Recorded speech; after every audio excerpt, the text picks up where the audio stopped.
မြန်မာနိုင်ငံကွန်ပျူတာပညာဖွံ့ဖြိုးရေးကောင်စီဥက္ကဋ္ဌဆက်သွယ်ရေးနဲ့သတင်းချက်လက်နည်းပညာဝန်ကြီးဌာနပြည်ထောင်စုဝန်ကြီးဦးမြတ်ဟိန်းသည်မတ်လ29ရက်နေ့တွင်ရန်ကုန်တိုင်းဒေသကြီးလှိုင်တက္ကသိုလ်နယ်မြေ MICT Park မှာမြန်မာနိုင်ငံကွန်ပျူတာအသင်းချုပ်မှကျင်းပပြုလုပ်ခဲ့တဲ့ National ICT Award 2013အတွက် Educational Project Competition ပြိုင်ပွဲဆုချီးမြှင့်ပွဲနဲ့အမျိုးသားစေပြိုင်ပွဲဝင်ဆုရရှိတဲ့ project များခင်းကျင်းပြသပွဲခမ်းနားသို့တက်ရောက်မှစကားပြောကြားပါတယ်။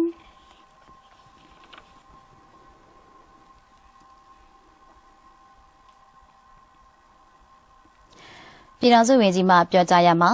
ယနေ့ခေတ်မှာနိုင်ငံတကာနိုင်ငံရဲ့လူမှုစီးပွားဖွံ့ဖြိုးတိုးတက်ရေးအတွက် ICT ကဏ္ဍတိုးတက်မှုဟာအရေးကြီးကြောင်း ICT ကဏ္ဍတိုးတက်မှုသည်နိုင်ငံတော်စီးပွားရေးတိုးတက်မှုအတွက်လူတဦးချင်းစီရဲ့လူနေမှုဘဝမြင့်တင်ရေးမှာလည်းများစွာအထောက်အကူဖြစ်ပါကြောင်းအဓိကကျတဲ့လူစွမ်းအားအရင်းမြစ်များမွေးထုတ်ရေးအတွက်အခြေခံအကျဆုံးမှာပညာရေးကဏ္ဍဖြစ်ပါကြောင်းပညာရေးကဏ္ဍမှာ ICT နည်းပညာများကိုအပြည့်အဝအသုံးချနိုင်စေရေးအခွင့်အလမ်းများပေါ်ထွက်လာစေအောင်ရည်ရွယ်ပြီးကျင်းပရခြင်းဖြစ်ကြောင်းပြောကြားပါတယ်။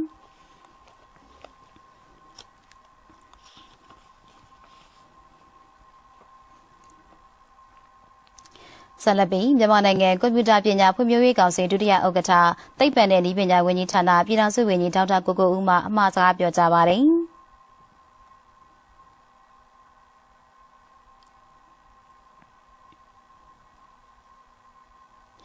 အဲဒီနောက်မြန်မာနိုင်ငံကွန်ပျူတာအသင်းချုပ်ဥက္ကဋ္ဌမှကြိုဆိုနှုတ်ခွန်းဆက်စကားပြောကြားပါတယ်။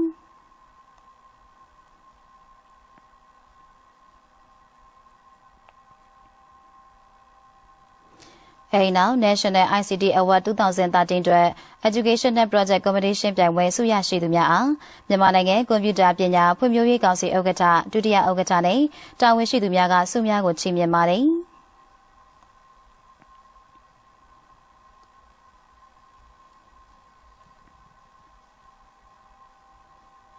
အဲဒီနောက် National ICT Award 2013အတွက် Educational Project Competition ပြိုင်ပွဲဆုရရှိသူများမှပြိုင်ပွဲ project ကိုရှင်းလင်းပြသကြပါတယ်။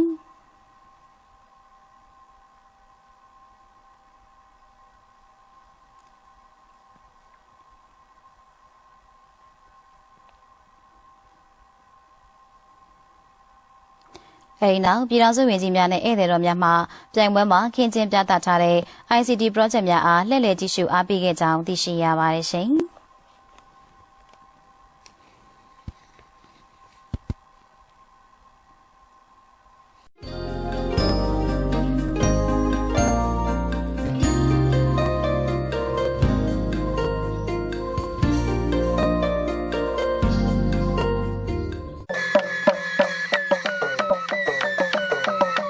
ပိုင်你今天演啥的吧啦哈？嘿，我把咱俺啦，你那把ဆိုင်了？他看了你们马龙哈？我要我生活超厉害。မောင်လေးစင်ပြေလားခဏနေရောက်တော့မယ်နော်စင်ပြေပါတယ်ဖေးနဲ့မေရောစင်ပြေလားမိဘပြည်သူများစိတ်တိုင်းကြဖုန်းပြောနိုင်မှုမြမဆက်သွယ်ရေးလုပ်ငန်း၏တင်းညံလက်ဆောင်20ရာခိုင်နှုန်းအချိန်ပိုလက်ဆောင်ရရင်ဖုန်းငွေဖြည့်ကတ်များကိုဧပြီလ12ရက်နေ့မှ21ရက်နေ့အတွင်းဖြည့်ကြစို့ဆက်သွယ်ရေးနဲ့သတင်းချက်လက်နည်းပညာဝန်ကြီးဌာနဆက်သွယ်ရေးညွှန်ကြားမှုဦးစီးဌာနမှထုတ်ပြန်သောအသိပေးကြေညာချက်ပြည်ထောင်စုသမ္မတမြန်မာနိုင်ငံတော်အစိုးရဆက်သွယ်ရေးနှင့်သတင်းဆက်လက်နည်းပညာဝန်ကြီးဌာနသည်နိုင်ငံတော်ခေတ်မီဖွံ့ဖြိုးတိုးတက်ရေးလုပ်ငန်းများအကောင့်ထဲပေါ်ဆောင်ရွက်ရာတွင်ဆက်သွယ်ရေးနည်းပညာဖြင့်အထောက်အကူပြုနိုင်ရန်အတွက်၎င်းဖွံ့ဖြိုးတိုးတက်နေသောဆက်သွယ်ရေးကဏ္ဍတွင်ပြည်တွင်းပြည်ပမှပုဂ္ဂိုလ်ဌာနအဖွဲ့အစည်းများအနေဖြင့်အခွင့်အလမ်းတူများစွာဖြင့်ပွင့်လင်းမြင်သာသည့်ရှင်ပြိုင်မှုများဆောင်ရွက်နိုင်စေရန်အတွက်၎င်းပြည်အောင်စုလွှတ်တော်၏အတည်ပြုချက်ဖြင့်2013ခုနှစ်အောက်တိုဘာလ10ရက်နေ့တွင်ပြဋ္ဌာန်းခဲ့သောဆက်သွယ်ရေးဥပဒေနှင့်အညီဆက်သွယ်ရေးဝန်ဆောင်မှုလုပ်ငန်းများလုပ်ကိုင်ခြင်းဆက်သွယ်ရေးစက်ပစ္စည်းများအသုံးပြုခြင်းတင်သွင်းရောင်းချခြင်းတို့ကိုစနစ်တကျဖြစ်စေရန်အတွက်လုပ်ထုံးလုပ်နည်းများကိုတဆင့်ချင်းဖြေလျှော့ဆောင်ရွက်ပေးလျက်ရှိပါသည်နှစ်ယခုအခါတွင်အချို့သောပုဂ္ဂိုလ်ဌာနအဖွဲ့အစည်းများသည်လိုင်စင်ရယူထားခြင်းမရှိဘဲဆက်သွယ်ရေးဝန်ဆောင်မှုလုပ်ငန်းများလုပ်ကိုင်ခြင်းဆက်သွယ်ရေးစက်ပစ္စည်းများအသုံးပြုခြင်းနှင့်တင်သွင်းရောင်းချခြင်းများကိုတရားမဝင်ဆောင်ရွက်နေကြောင်းတွေ့ရှိနေရပါသည်။သို့ဖြစ်ပါ၍ဆက်သွယ်ရေးဝန်ဆောင်မှုလုပ်ငန်းများဆောင်ရွက်ခြင်းဆက်သွယ်ရေးပစ္စည်းအသုံးပြုခြင်းဆက်သွယ်ရေးစက်ပစ္စည်းများတင်သွင်းရောင်းချခြင်းတို့နှင့်ဆက်လျဉ်၍ဆက်သွယ်ရေးဥပဒေနှင့်အညီတရားဝင်ဆောင်ရွက်ကြပါရန်နှင့်တရားမဝင်ဆောင်ရွက်လုပ်ကိုင်နေကြောင်းတာဝန်ရှိသူများကစစ်ဆေးတွေ့ရှိပါကတည်ဆဲဥပဒေများနှင့်အညီအရေးယူခံရမည်ဖြစ်ကြောင်းထပ်မံ၍အသိပေးကြေညာအပ်ပါသည်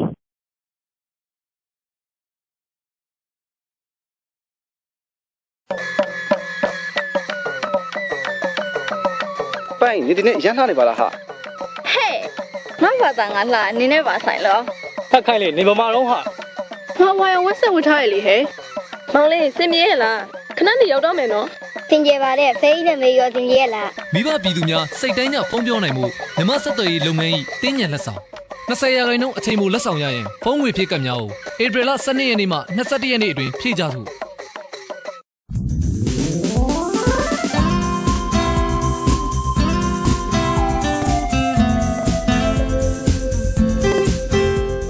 ြန်မာနိုင်ငံမိုဘိုင်းလောကတိုးတက်မြင့်မားလာရေးအတွက် Fit Annual Mobile Payment and E-commerce Emerging Market Summit ကိုဖေဖော်ဝါရီလ23ရက်နေ့မှာရန်ကုန်မြို့ဖက်ရိုင်ဟိုတယ်မှာကျင်းပခဲ့ပါတယ်။ကျွန်တော်တို့နိုင်ငံတော်အစိုးရရဲ့ဒီတယ်လီကွန်ဆက်တာပြုပြင်ပြောင်းလဲရေးမှန်းချက်ကပထမအဆင့်ကဒီနိုင်ငံသူနိုင်ငံသားအားလုံးဒီတယ်လီဖုန်းကိုဈေးသက်သက်သာနဲ့ကျွန်တော်တို့ရဖို့နောက် quality ကောင်းကောင်းရဖို့ပြီးရင်ရွေးချယ်နိုင်ဖို့အဲ့ဒါအဓိကပေါ့နော်ဒါနဲ့အဲ့ဒီအခုခေတ်အနေနဲ့တယ်လီဖုန်းဆိုတာစကားပြောရုံတက်တက်မှုပဲနဲ့တခြားလုပ်ငန်းတွေအများကြီးသုံးလို့ရလာတယ်သူသဖြင့်ကျွန်တော်တို့လိုဖွံ့ဖြိုးဆဲနိုင်ငံတွေမှာလူအများစုကဒီမြို့မှာနေတာထက်ကျွန်တော်တို့ကြေးရွာတွေမှာနေတာများတယ်အဲ့တော့ကြေးရွာတွေနေလို့ရှိရင်ဟိုဘာလို့လဲဆိုတော့လမ်းတရားမီးပေါ့နော်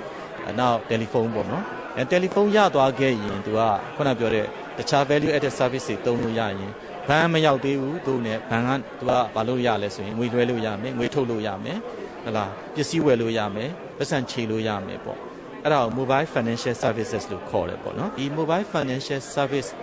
အထူးသဖြင့်ဘဏ်မရှိတဲ့ data က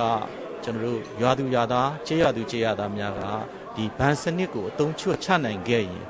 GDP ပေါ့တိုင်းပြည်ရဲ့ GDP မှာ900%တိုးတက်တယ်လို့သူကပြောပါတယ်အဲ့တော့ဒါဆင်းရဲမွေးတူတွားပြောင်းရေးအနေနဲ့အရေးကြီးတဲ့အချက်တစ်ချက်ဖြစ်ပါတယ်ဒါအဲ့တော့သမ္မတကြီးရွယ်ချက်ကအဲ့ဒါပါတယ်နော်ဒီဆင်းရဲမွေးတူတွားပြောင်းရေးပြီးရင်တောနေကျေးလက်နေပြည်သူပြည်သားတွေတယ်လီဖုန်းသုံးလို့ရတယ်ဆိုတာကတော်တော်လေးအရေးကြီးတဲ့အချက်ဖြစ်သွားပြီအဲ့ဒါထက်ပိုတဲ့ရည်မှန်းချက်ကိုသမ္မတကြီးကကြိုပြီးတော့မှန်းပြီးထားပါတယ်အဲ့တော့ဒီ mobile financial service mobile money ကအဲ့ဒါတစ်ခုပေါ့နော်ဒီ summit ကပြည်တွင်းပြည်ပအဖွဲ့တွေဆွေးနွေးကြတယ်လုပ်ငန်းစာအုပ်ပြင်ဆင်ကြတယ်ပေါ့နော်မြန်မာနိုင်ငံတော်ဗဟိုဘဏ်နဲ့ပုဂ္ဂလိကဘဏ်တို့ပူးပေါင်းဆောင်ရွက်ပြီးကျေးလက်နေပြည်သူများအထိပါဘဏ်စနစ်တိုးတက်ပြီးပုံမတင်ကျစွာအသုံးပြုနိုင်တော့မှာဖြစ်ကြောင်းအခုဆမ်ပင်မှာသိရှိရပါတယ်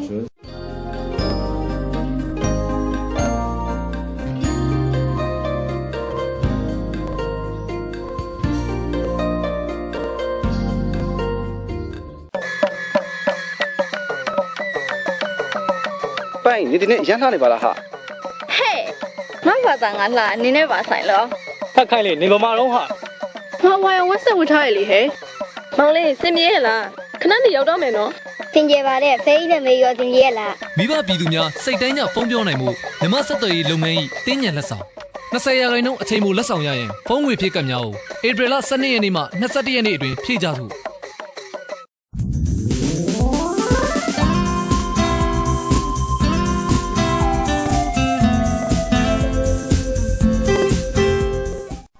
မြန်မာနိုင်ငံလုံးဆိုင်ရာဆက်သွယ်ရေးလိုင်စင်ရရှိခဲ့တဲ့တယ်လီနောအနေနဲ့လွယ်ကူသက်သာတဲ့မိုဘိုင်းဆက်သွယ်ရေးဝန်ဆောင်မှုများပေးနိုင်မှုလိုင်စင်ရရှိပြီး8လကြာမှာစင်ကတ်များရောင်းချပေးမှာဖြစ်တယ်လို့သိရပါတယ်။ပထမဆုံးဝန်ဆောင်မှုအနေနဲ့ဖုန်းဆက်သွယ်ခြင်းအင်တာနက်အသုံးပြုခြင်းတို့ကို 2G နဲ့ 3G ကွန်ရက်များပေါ်မှာအကောင်းဆုံးဝန်ဆောင်မှုပေးသွားမှာဖြစ်တယ်လို့လည်းသိရပါတယ်။စင်ကတ်အရေးအတွက်3သန်းခန့်ရောင်းချပေးမှာဖြစ်ပေမဲ့ဖုန်းခေါ်ဆိုကပြောနေဖို့အပိုင်းကတော့ပြောပြဖို့ခက်နေသေးတယ်လို့တယ်လီနောမှတာဝန်ရှိသူကပြောပါတယ်။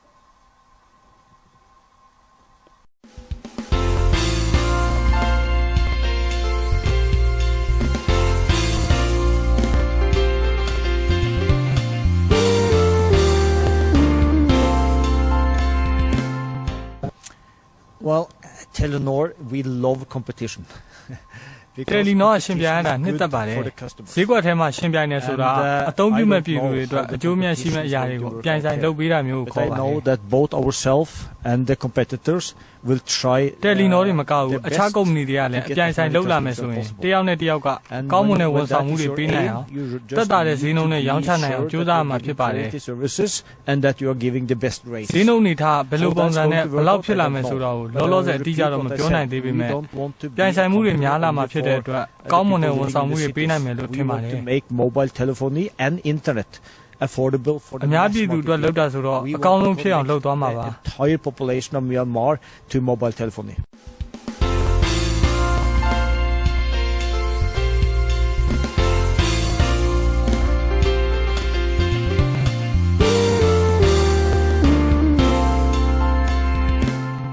မြန်မာနိုင်ငံမှာလူဦးရေတန်း60ခန့်ရှိပေမဲ့မိုဘိုင်းဆက်သွယ်ရေးအသုံးပြုနိုင်တဲ့ဥယျာဉ်မှာလက်ရှိလူဦးရေရဲ့10%သာရှိနေပေမဲ့တယ်လီနောကတော့9နှစ်တာကာလအတွင်းမှာမြန်မာနိုင်ငံရှိလူဦးရေ90%ကိုကွန်ရက်လွှမ်းခြုံဖြန့်ကျက်နိုင်အောင်စီစဉ်ထားတယ်လို့သိရပါတယ်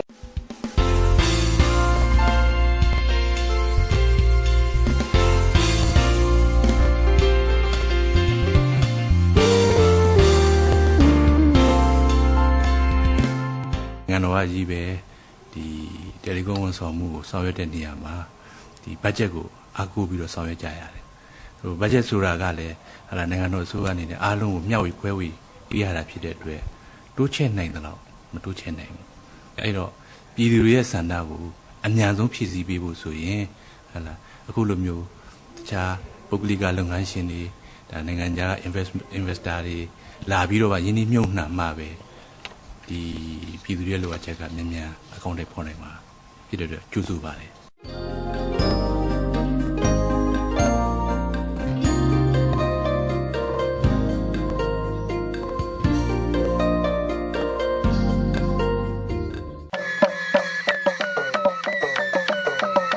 ပိုင်ဒီနေ့ရမ်းလာနေပါလားဟာ ဟဲ့ငါဘာသာငါလာနင်းနဲ့ပါဆိုင်လော ဖတ်ခိုင်းလေနေဗမာတော့ဟာ ငါဝိုင်ဝတ်ဆက်ဝတ်ထားရလေဟဲ့မောင်လေးစင်ပြေရလားခဏနေရောက်တော့မယ်နော် စင်ကြယ်ပါတဲ့ဖေးနဲ့မေရောစင်ကြယ်လား မိဘပြည်သူများစိတ်တိုင်းကြဖုန်းပြောနိုင်မှုမြမဆက်သွယ်ရေးလုပ်ငန်း၏တင်းညံလက်ဆောင်20%အချိန်မိုလက်ဆောင်ရရင်ဖုန်းငွေဖြည့်ကတ်များကိုဧပြီလ12ရက်နေ့မှ21ရက်နေ့အတွင်းဖြည့်ကြစို့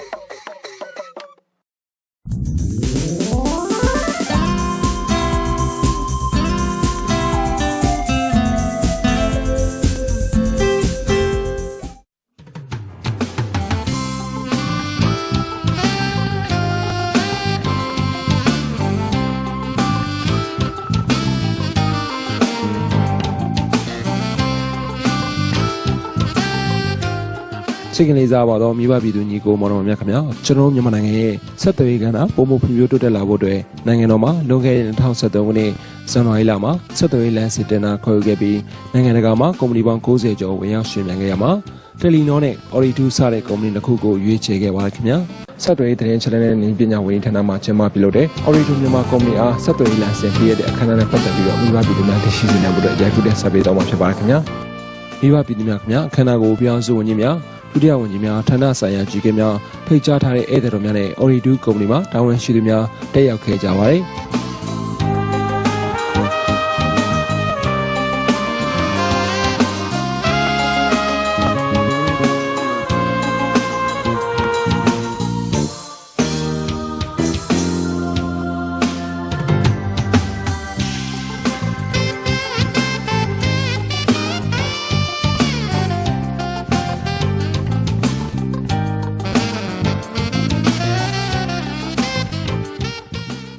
အခမ်းအနားမှာတော့ခမ်းနားစတင်ဖွင့်လှစ်ကြောင်းကျင်းပခဲ့ပြီးဆက်သွယ်ရေးနဲ့သတင်းအချက်အလက်နည်းပညာဝန်ကြီးဌာနပြောင်းစုဝန်ကြီးဦးမြတ်ဟိန်မှအဖွင့်မှာစကားပြောကြားခဲ့ပါတယ် Information technology I would like to express our confidence in both Ooredoo and Telenor that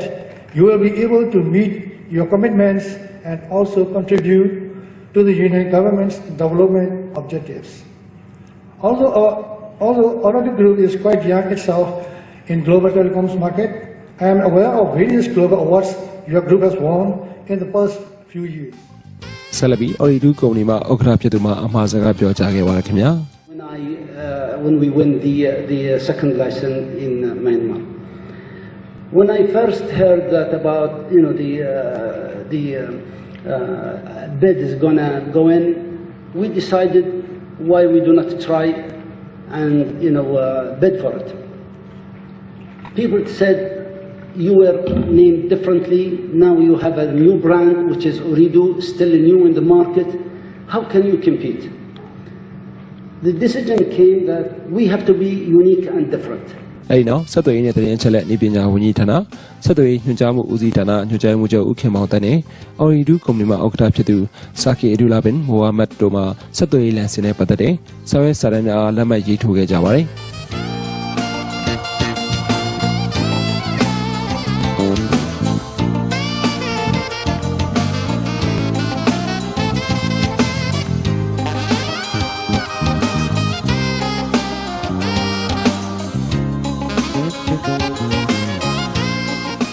အဲဒီနောက်မှာတော့ Oridu မြန်မာကုမ္ပဏီရဲ့ CEO Rose Comac မှာအမှားစကားပြောကြားခဲ့ပြီးအခမ်းအနားအောင်မြင်စွာပြီးဆုံးခဲ့ပါတယ်ခင်ဗျာ Competition as being the way to do future competitions for in the power sector and other sectors of the country. So, Your Excellency, you're a hard act to follow, but I think the other ministries are going to come with you on that one.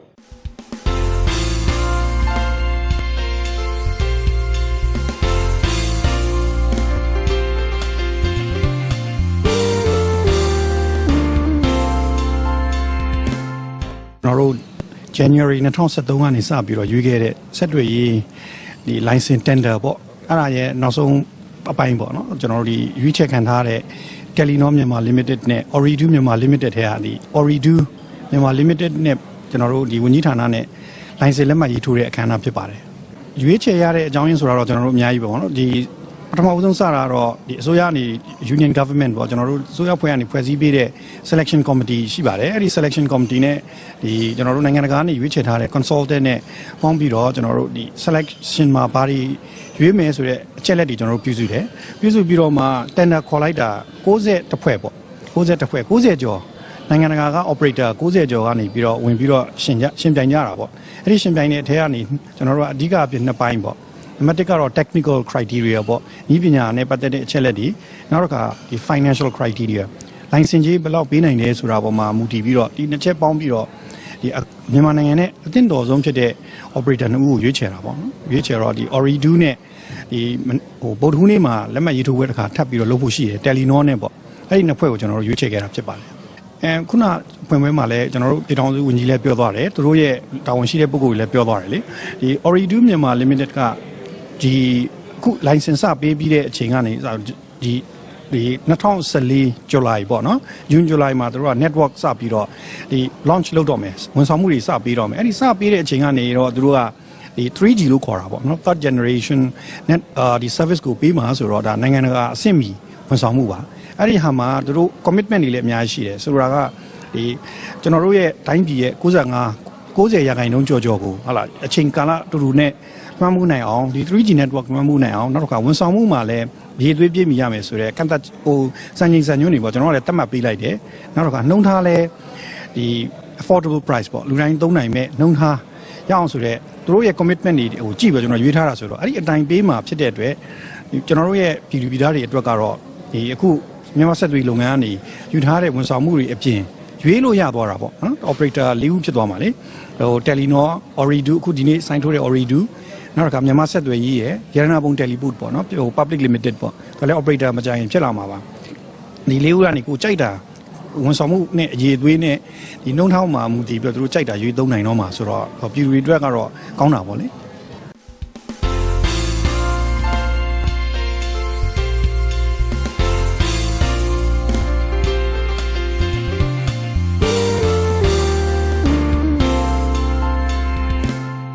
This was the world's most competitive competition, actually, and it was the most competitive competition. 92 competitors started this process. They were attracted because the ministry ran a very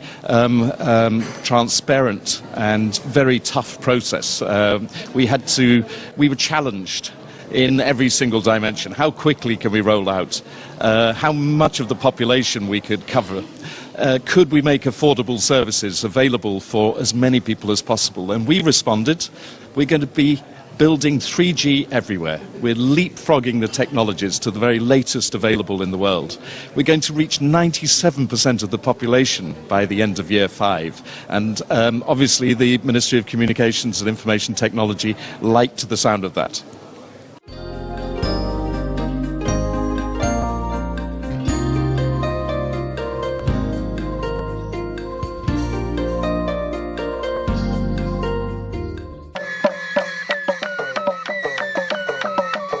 你今天演啥来巴拉哈？嘿，ငါဘာသာငါလှနင်းနဲ့ပါဆိုင်လော ခက်ခိုင်းလေနေဗမာတော့ဟာ ငါဝါရဝက်ဆက်ဝထားရလေဟဲ့မောင်လေးစင်ပြေရလားခဏနေရောက်တော့မယ်နော် စင်ကြယ်ပါတဲ့ဖေးနဲ့မေရောစင်ကြယ်လား မိဘပြည်သူများစိတ်တိုင်းကြဖုန်းပြောနိုင်မှုမြမဆက်သွယ်ရေးလုပ်ငန်း၏တင်းညံလက်ဆောင်20ရာခိုင်နှုန်းအချိန်ပိုလက်ဆောင်ရရင်ဖုန်းငွေဖြည့်ကပ်များကိုဧပြီလ12ရက်နေ့မှ21ရက်နေ့အတွင်းဖြည့်ကြစို့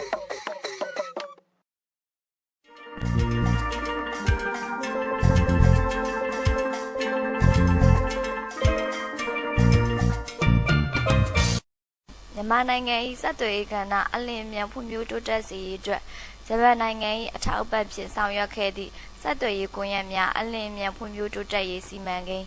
Urgent Project for Communication Network ဖွံ့ဖြိုးအခမ်းအနားအား2013ခုနှစ်ဒီဇင်ဘာလ4ရက်နေ့နနက်7:00 နာရီအချိန်တွင်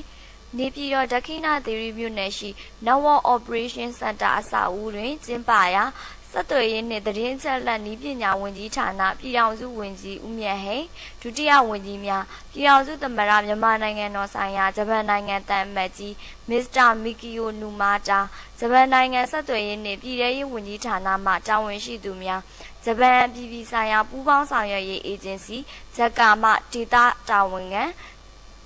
ဆက်သွယ်ရေးညွှန်ကြားမှုဦးစီးဌာနနှင့်မြန်မာဆက်သွယ်ရေးလုပ်ငန်းမှတာဝန်ရှိသူများနှင့်စီမံကိန်းတွင်ပါဝင်ဆောင်ရွက်ခဲ့ကြသည့်ဂျပန်နိုင်ငံကုမ္ပဏီများမှတာဝန်ရှိသူများတက်ရောက်ခဲ့ကြပါသည်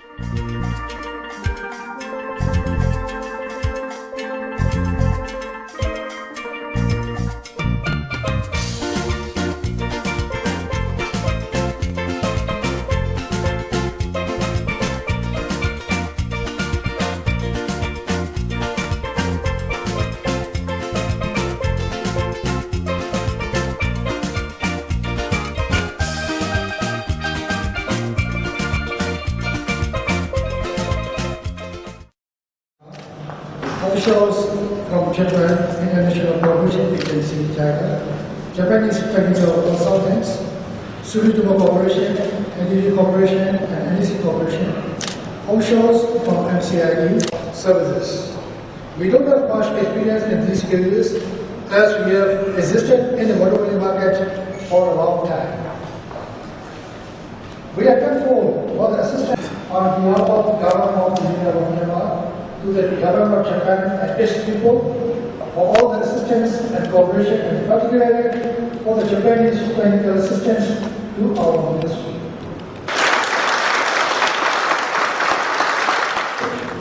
Distinguished guests, ladies and gentlemen, Mingaraba. It is a great pleasure for me to be here today at this very special occasion of the opening ceremony of Japan Grant Aid for the project for urgent improvement of communication networks, and it will contribute to the development of ICT infrastructure.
ပါစီမံကိန်းတွေရန်ကုန်နေပြည်တော်မန္တလေး30 gigabit per second backbone network အဆင့်မြင့်တင်ခြင်းလုပ်ငန်းနေပြည်တော်ရန်ကုန်နှင့်မန္တလေးမြို့ကြီးများတွင်10 gigabit per second metro network များတည်ဆောက်ခြင်းလုပ်ငန်းနေပြည်တော်ရန်ကုန်မန္တလေးနှင့်ငွေဆောင်တို့တွင်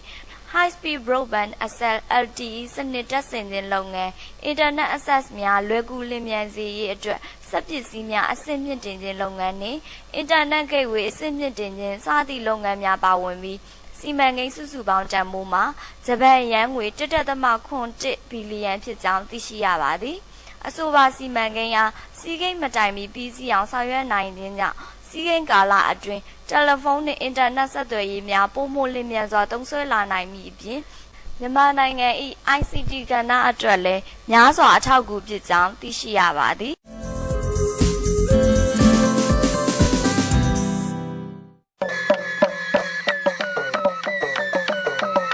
ပိုင်နေဒီနေ့ရမ်းလာနေပါလားဟာ ဟဲ့နောက်ဘာသာငါလာနင်းနဲ့ပါဆိုင်လော ဖတ်ခိုင်းလေနေဗမာတော့ဟာ ငါဝါရဝက်ဆက်ဝတ်ထားရလေဟဲ့မောင်လေးစင်ပြေရလားခဏနေရောက်တော့မယ်နော် သင်ကြပါတဲ့ဖေးနဲ့မေရောသင်ကြရလား မိဘပြည်သူများစိတ်တိုင်းကြဖုန်းပြောနိုင်မှုမြမဆက်သွယ်ရေးလုပ်ငန်း၏တင်းညံလက်ဆောင်20ရာခိုင်နှုန်းအချိန်မူလက်ဆောင်ရရင်ဖုန်းငွေဖြည့်ကတ်များကိုဧပြီလ12ရက်နေ့မှ21ရက်နေ့အတွင်းဖြည့်ကြစို့